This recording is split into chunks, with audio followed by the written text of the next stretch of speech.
Hello, this is Pat Kelly. Okay, in this problem, they ask us to evaluate this line integral that's given to us over some path. I give that to you as well. Okay, and to begin, what I'm going to do is rewrite this integral. An equivalent version of it is all.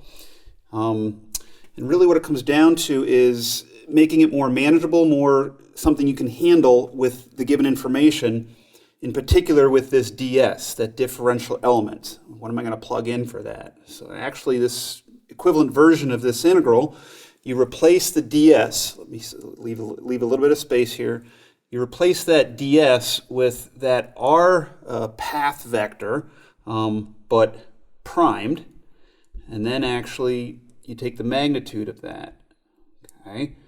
And then your independent variable becomes t. So dt, I like that better. And then to finish this integral, the place where I left the blank is, notice here had x times y. I need everything to be in terms of t if I'm going to be able to do this integral.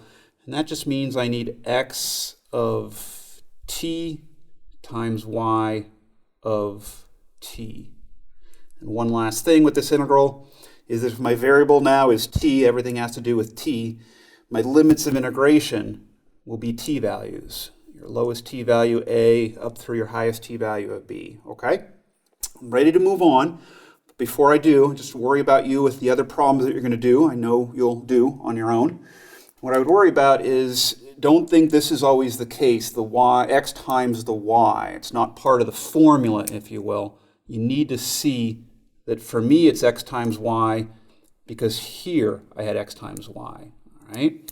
Whatever they give you in the line integral that they want you to evaluate, just do the corresponding x of t's and y of t's wherever you had x and y. Let's move on. And with this formula, and the reason I wanted to start with it is you can see that you do need that r vector primed, and then we also need to do a magnitude of that. Okay, so let me come over here. If I've got my r vector, you've been doing derivatives your whole life. So with a vector function, it's just in this case going to look like 4i plus 3j. Nice friendly differentiation there. And I only did that derivative because I need the magnitude. So now I'm looking at the magnitude of this r prime vector, which equals, squeeze the parenthesis in there, square root. The first component, 4, but squared, is 16, plus the second component of 3, but squared, which is 9. And then we get square root of 25, or 5. Okay, good. Let's slide over here. And if I'm going to continue with this integral now, integral from a to b, I now have my values of 0 and 1 specifically. X of t comes from your path vector, and it's just that component right there, the 4t. So I have 4t times your y of t, similarly comes from this 3t, from this path vector, 3t there. Okay, and then the r prime magnitude we found to be 5, and then dt for good measure, and you've got your integral ready to go. And this integral is not too bad, I don't think.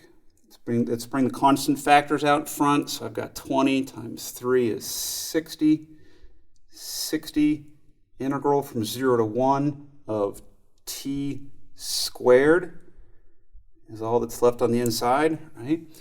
So this equals 60 t cubed over 3, if I anti-differentiate, from 0 to 1, which equals, looks like just 60 divided by 3. If I plug the 1 in, subtract the 0, which isn't going to do anything, and it looks like 20 as a final answer.